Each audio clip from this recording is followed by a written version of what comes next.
कीट वैज्ञानिक के पद पे कार्यरत हूँ। जैसा कि पूरे अपने ज़िले में करीब 2.5 से 3 इंच बारिश हो चुकी है और कुछ क्षेत्रों में नहीं हुई है, तो ये देखते हुए कम से कम 2.5 इंच मिनिमम बारिश होनी चाहिए, तभी आप बुआई कर सकते हैं। हमारे कृषि विज्ञान केंद्र में 18 हेक्टेयर ज़मीन में, जिसमें हम ब्रीडर सीड का उत्पादन करते हैं और प्रॉपर वे में हम इसको बीज की बुआई करते हैं। जैसा कि आप देख रहे हैं, इसमें आपकी डबल पेटी की सीड ड्रिल है, एक में आपका खाद भरी हुई है, दूसरा आपके उसमें बीज भरा हुआ है, जिससे ये होता है कि हमारा जो खाद है वो बीज से करीब जो है 1 इंच 2 इंच नीचे होनी चाहिए, जिससे कि जड़ को प्रॉपर वे में लगे। दूसरी चीज़, हमने जो है बीज उपचार जो किया है, ये सोयाबीन का ये 3 लेयर में बीज को उपचारित किया है FIR के माध्यम से। FIR मतलब एक फफूंदनाशी जो है पहले मिलाते हैं, जिससे हम बीटावैक्स पावर या अल्ट्रा के से मिलाते हैं। दूसरा, हम इंसेक्टिसाइड का उपयोग करते हैं, जो थायमेथोक्सोजोन या इमिडाक्लोप्रिड किसी भी इंसेक्टिसाइड से उपयोग कर सकते हैं। जब ये 2 लेयर हो जाती हैं, जब लास्ट लेयर बचती है, जब हल्का सा उसको सुखाते हैं, सुखाने के बाद हम राइजोबियम और PSB जो कल्चर रहता है उससे उपचारित करते हैं, तो हमारी खाद भी कम लगती है और साथ में पैदावार में बढ़ोतरी होती है। दूसरा ये चीज़ देख रहे हैं आप, सीड ड्रिल में भी हम ज़्यादातर किसान भाई 14 इंच पे ही बुआई करते हैं। 14 इंच पे बुआई करने से क्या होता है, आपकी डंठल जो रहती है पतली रहती है और दाना छोटा पड़ जाता है। पैदावार तो होती है, लेकिन दाना का आकार जो है छोटा रह जाता है। हमारे यहाँ कृषि विज्ञान केंद्र में हम लोग 18 इंच पे बुआई करते हैं और 18 इंच में दाना भी हमारा बोल्ड रहता है, उसकी शाखाएँ भी चौड़ी होती हैं और हमारी पैदावार भी अच्छी आती है। 25 कुंटल के आसपास पैदावार आ जाती है। क्योंकि ये प्रजनक बीज है, प्रजनक बीज में जो है उत्पादन कम ही आता है, क्योंकि इसमें बहुत सी चीज़ों को हमें ध्यान में रखना पड़ता है। तो किसान भाई, अगर जो लोग बुआई कर रहे हैं, उनको एक ही बात कहनी है कि प्रॉपर वे में आप बीज को उपचारित करें, और अगर जो है 2.5 इंच अगर आपके खेत में नमी है तभी आप बुआई करें, अन्यथा थोड़ा और पानी हो जाने दें तभी आप बुआई करें। दूसरी, बुआई के 24 से 48 घंटे में अगर आप जो है खरपतवार नाशी डालना चाह रहे हैं, तो 24 से 48 घंटे में 72 घंटे तक आप उसमें खरपतवार नाशी डाल सकते हैं, जिससे कि आपका शुरू का चारा नहीं उगेगा तो हमारा सोयाबीन अच्छा होगा। धन्यवाद। चलिए, लाइव जो है लाइव डेमो के लिए, हालांकि हम यहाँ पर जो है कृषि विज्ञान केंद्र कि यहाँ पर ज़मीन पर है, यहाँ पर बुआई चल रही है सोयाबीन की। तो सर, थोड़ा सा डिटेल में ये बताइए कि ये जो सोयाबीन अभी आप बो रहे हैं इस परिसर में, ये कौन सा सोयाबीन है, क्या किस प्रकार की इसमें लेयर है, और आप साथ में खाद भी डाल रहे हैं, थोड़ा सा सर इसको बताइए सर। ये जैसा कि आप देख रहे हैं, अलग अलग दोनों पेटी हैं। मैं कैमरामैन को कहना चाहूँगा थोड़ा सा क्लोज शॉट दिखाएं। ये देखिए खाद है, और खाद में चूँकि लगातार हमारे खेतों में सल्फ़र की कमी आ रही है, सोयाबीन में सल्फ़र बहुत ज़रूरी होता है। तो ये 25 किलोग्राम प्रति हेक्टेयर के हिसाब से हम इसमें सल्फ़र और DAP और साथ में MOP, ये तीनों खादों को इसमें मिलाते हैं, जिससे NPK और सल्फ़र पर्याप्त मात्रा में जो चाहिए वो मिल जाता है। उसके साथ साथ जो ये बीज देख रहे हैं, ये बीज में हमारी 3 लेयर हैं। ये 3 लेयरों में जो है, पहला हमारा फफूंदनाशी दवा है, दूसरा इंसेक्टिसाइड का है, तीसरा जो है कल्चर का उपयोग कर रहे हैं। और अगर ये तीनों चीज़ें कर दोगे तो आपकी बीज जनित बीमारियां जो हैं वो कम होंगी, और हमारा जमाव भी अच्छा होगा और हमारा अच्छी तरह से चलेगा। जो ये कौन सा सोयाबीन है सर? क्या ये किस्म JS 20-116 किस्म है, और ये हमारी 90 से 95 दिन में आ जाती है। इसकी पैदावार जो है 25 से 28 कुंटल होती है, और ये जो अगर लेट बारिश होती है तो ये बहुत अच्छी किस्म है उसके लिए। जो आपकी इसमें जो लगातार परिवर्तन हो रहा है, उसको देखते हुए ये किस्म काफ़ी अच्छी है। सर, अभी जो किसान वर्तमान में कौन से बीज का यूज़ कर रहा है, क्योंकि सर आप बता रहे हैं कि इसको बहुत कम लोग यूज़ करते हैं, तो क्या करना चाहिए, मतलब इसका इस्तेमाल ज़्यादा करना देखो, किसान ज़्यादातर जो है 60 ड्यूरेशन वैरायटी को महत्वता देता है, और 95-60 JS 95-60 और JS 20-34 की तरफ ज़्यादा जाते हैं, जो कि हमारी जो 80 से 85 दिन में तैयार हो जाती है। लेकिन मौसम को देखते हुए कुछ किसान भाई, अगर आप कुछ खेतों में बुआई अगर आप करें, अलग अलग किस्म लें, लेट वैरायटी लें, तो आपकी पैदावार भी अच्छी होगी। और कभी कभी क्या होता है, बारिश ज़्यादा हो जाती है आखिरी समय पे, तो हमारी फसल भी कमज़ोर पड़ जाती है। सर, किसानों के लिए जैसे कि अभी जो खरीफ की फसल है, तो किसान अधिकांश जो है देखा जाए तो सोयाबीन की ही जो है बुनी करते हैं, तो क्या लगता है इसके अलावा और कोई सी फसल बोना चाहिए सर? जी, बहुत अच्छा आपका प्रश्न है। जैसा कि आप देख रहे हैं, सोयाबीन में कभी कभी हमारी पैदावार में कमी आती है, तो किसान भाई कुछ खेतों में मक्का, ज्वार, बाजरा की भी खेती कर सकते हैं।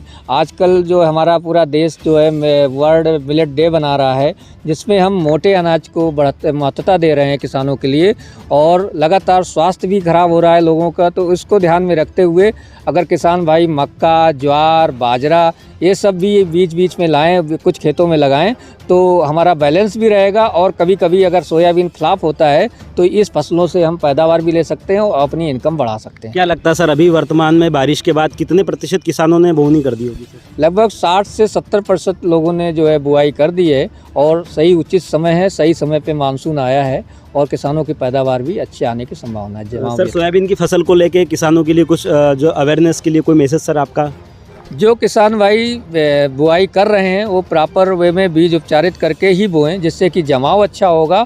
और साथ में ध्यान ये रखें कि अगर हम बुआई से 72 घंटे के अंदर प्री इमरजेंस जो बीडीसाइड्स होता है, चाहे डाइक्लोसलम डाल सकते हैं, चाहे सल्फेंट्राडोल डाल सकते हैं, इनमें से कोई भी एक दवा ले लीजिए। और अगर इसका छिड़काव कर देते हैं तो आपके 25 दिन तक चारा नहीं होगा, तो आपका जो है तब तक सोयाबीन काफ़ी बड़ा हो जाएगा। तो जो हम खड़ी फसल में जो चारा डालते हैं उससे हम बचेंगे और हमारा पौधा और अच्छा हो। सर, एक चीज़ देखने में आती है कि किसानों को दोबारा जो है बुआई करनी पड़ती, पहली बार में जो है वो बीज जो है अंकुरित नहीं होते, तो सर क्या कारण रहता है और किन चीज़ों से बचना चाहिए? देखो, 2 चीज़ें सोयाबीन पे महत्वपूर्ण होती हैं। एक तो बीज की गहराई, अगर आप ज़्यादा गहरा बीज बो देंगे तो दिक्कत आएगी। और दूसरी चीज़ ये है कि अगर आपने बुआई कर दी है, अगर हैवी रेनफॉल हो गई है तो भी आपके जमाव में दिक्कत आएगी। तो किसान भाई यही देखें कि अगर 70% अगर आपका अंकुरण बीज का हो रहा है, दानों का हो रहा है, तो वही बीज का आप उपयोग करें। अदरवाइज़ 70% से कम है तो बीज की मात्रा आप बढ़ा लें। आप 75 से 80 किलोग्राम प्रति हेक्टेयर की दर से बीज की बुआई करें, जिससे कि जमाव भी अच्छा होगा और आपके पौधों की संख्या पर्याप्त रहेगी। बात कर रहे हैं चारा मारने की दवा सल्फेंट्राजोन प्लस क्लोमाजोन। इसकी जो 500 ग्राम दवा है 1 एकड़ के लिए लगती है। इसके लिए कम से कम 200 लीटर पानी का प्रयोग करना चाहिए किसान भाइयों। साथ ही जो हम नोज़ल प्रयोग कर रहे हैं वो कट नोज़ल या फ्लैट बेस नोज़ल का प्रयोग करें। साथ ही हमें ये ध्यान रखना है कि स्प्रे के बाद हमें टंकी वगैरह को भी अच्छे से साफ़ करके रखना है, क्योंकि कई बार किसान भाई जिस दवा से खरपतवारनाशी दवा का छिड़काव किया है, अगर उसी से वो कीटनाशक वगैरह का छिड़काव करता है तो कई बार हमारी फसलों में नुकसान हो जाता है। साथ ही किसान भाइयों, जो हमारी ये प्री इमरजेंस दवाएं हैं जो बोनी के 3 दिन बाद छिड़काव में काम में ली जाती हैं, इसमें सबसे मुख्य बात है खेत में नमी का होना। जैसा आप देख रहे होंगे अभी यहाँ बुआई का कार्य चल रहा है और खेतों में काफ़ी अच्छी नमी है, तो ये बड़ा उचित समय है। इस समय अगर किसान भाई ये बोनी के बाद वाली दवाइयों का छिड़काव करता है, नमी अच्छी है, तो अच्छे ढंग से खरपतवार हम प्रबंधन कर सकते हैं। सर, जैसे कि मैंने अभी बताया था आपको कि जब पत्ते पीले पड़ जाती हैं, एल्डिया का प्रकोप ज़्यादा बढ़ जाता है फल लगने के बाद, तो सर इसके लिए कौन सी दवाई का छिड़काव करना चाहिए? किसान भाइयों, जैसे सोयाबीन में अगर हम देखें तो गड्डल बीटल की समस्या आती है, स्टेम फ्लाई की समस्या आती है, सेमी लूपर है, तंबाकू की इल्ली है। तो हमें जब भी अगर हम किसी भी फसल की बोनी कर रहे हैं तो हमें समन्वित कीट प्रबंधन के लिए शुरुआत अवस्था से हमें ध्यान रखना चाहिए कि क्या क्या चीज़ें आगे समस्याएं आती हैं, उनका कैसे प्रबंधन करना है।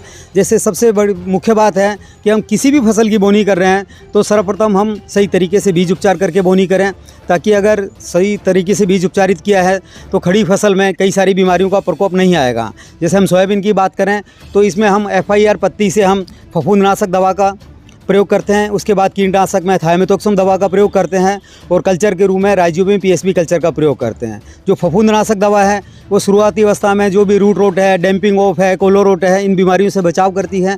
थायमेथोक्सम दवा स्टेम फ्लाई है, गड्डल बीटल है, येलो एंड मोजेक वायरस है, उस दवा से बचाव करती हैं। साथ ही जो कल्चर है, राइजोबियम है, PSB कल्चर है, ये हमारी पौधे की बढ़वार के लिए आवश्यक है। ठीक है, आपका शुक्रिया। डॉक्टर महेंद्र सिंह, कृषि विज्ञान केंद्र देवास। Thank you. और वर्षा का जल जो हमारा व्यर्थ चला जाता है, जिसके कारण हम देख रहे हैं कि दिनों दिन हमारा जो ज़मीन का जल स्तर है वो नीचे जा रहा है। हम दिनों दिन ज़मीन के जल स्तर का दोहन तो कर रहे हैं, लेकिन पुनर्भरण के लिए हम कोई भी कार्य नहीं कर रहे हैं। तो उसी कड़ी में जैसे हमने देखा हमारे देवास ज़िले में बहुत सारे ट्यूबवेल लगे हुए हैं, उन ट्यूबवेलों में रिचार्ज सिस्टम कहीं भी नहीं लगाया गया है। तो उस रिचार्ज सिस्टम के माध्यम से हम वर्षा जल का कैसे हमारे जो जल स्तर को पुनर्भरण के माध्यम से ठीक कर सकते हैं, उसकी एक छोटी सी इकाई हमने कृषि विज्ञान केंद्र देवास में लगाई है। सर बताइए, खरीफ की फसल किसानों ने लगभग बो दी है, कुछ किसान बो रहे हैं, तो किसानों को बोने के पहले और बोने के बाद में किस किस प्रकार की सावधानी रखनी चाहिए? देखिए, अभी किसान भाइयों, जैसा कि आप सभी देख रहे हैं कि हमारे ज़िले में सोयाबीन की बोनी बहुत जगह हो चुकी है और कुछ जगहों पर अभी चल रही है। तो मेरा किसान भाइयों से अनुरोध है कि किसान भाई जब भी सोयाबीन की बोनी करें तो बोनी से पहले और बोनी के बाद कुछ बातों का विशेष रूप से ध्यान रखें। जैसा कि अभी आपको हमारे कृषि विज्ञान केंद्र के वैज्ञानिकों द्वारा बताया गया है कि किस किस प्रकार की सावधानी हमको सोयाबीन की बोनी में रखनी है। तो मेरा सभी किसान भाइयों से अनुरोध है कि जिन किसान भाइयों ने अभी सोयाबीन की बोनी नहीं की है, सोयाबीन की बोनी करने जा रहे हैं, तो वह सोयाबीन की बोनी करने से पहले अच्छी दवाइयों से, फफूंदीनाशक दवा और कीटनाशक दवा से अच्छी प्रकार से बीज को उपचारित कर लें, जिससे कि बोने के बाद उसमें किसी प्रकार की बीमारी और जड़ में लगने वाले किसी प्रकार के कीट से हम अपने फसल को बचाव कर सकें। दूसरा हमें ये भी ध्यान रखना है कि जैसे ही हमारी बोनी ख़त्म हो जाती है तो बोनी के बाद अभी हमारे विशेषज्ञ द्वारा भी आपको बताया गया है कि कोई किस किस प्रकार के खरपतवार नाशकों का हम प्रयोग कर सकते हैं और कितने समय में कर सकते हैं। तो वो आप उसी अनुशंसा के अनुसार खरपतवार नाशकों का प्रयोग करें, जिससे कि हमारा जो लेबर पे खर्च होता है बोनी के बाद खरपतवार उखाड़ने के लिए, उससे हम अपने लागत को कम कर सकें। तीसरा हमको ध्यान रखना है कि जब हमारे फसल में किसी प्रकार की बीमारियों का प्रकोप होता है या कीटों का प्रकोप होता है, तो किसान भाइयों से सभी से अनुरोध यही है कि वे सीधे मार्केट में न जाकर के हमारे कृषि विज्ञान केंद्र में आएँ। हमारे कृषि विज्ञान केंद्र के माध्यम से एक किसानों का ग्रुप भी चलता है, जिसमें हम बहुत सारे किसान हमारे जुड़े हुए हैं। तो उस ग्रुप के माध्यम से भी आप अपनी फसल के बारे में जानकारी ले सकते हैं कि कौन से कीटों का प्रकोप हो रहा है, तो हम उसमें आपको पूरी जानकारी देते हैं। यदि आप व्हाट्सएप ग्रुप से नहीं जुड़े हुए हैं तो हमारा कृषि विज्ञान केंद्र देवास जिले में स्थित है, वहाँ भी आप आके जानकारी ले सकते हैं। तो हम आपको उस विशेष कीड़े के लिए किस किस दवाइयों का प्रयोग कर सकते हैं, किस प्रकार से आप घोल बना सकते हैं, वो पूरी जानकारी आपको दी जाएगी।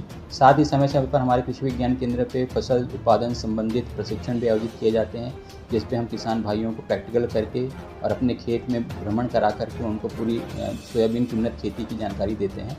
तो हमारा सभी किसान भाइयों से अनुरोध है कि वे कृषि वैज्ञानिकों से सलाह लेकर ही किसी प्रकार के कीटनाशक दवाइयों का या फफूंदीनाशक दवाइयों का छिड़काव अपने फसल पर करें, जिससे कि अनावश्यक खर्चा हमारी खेती में ना हो और कम लागत में हम अधिक से अधिक उत्पादन सोयाबीन की प्राप्त कर सकें। आपका शुभ। मैं डॉक्टर निशित गुप्ता, कृषि वैज्ञानिक, कृषि विज्ञान केंद्र देवास।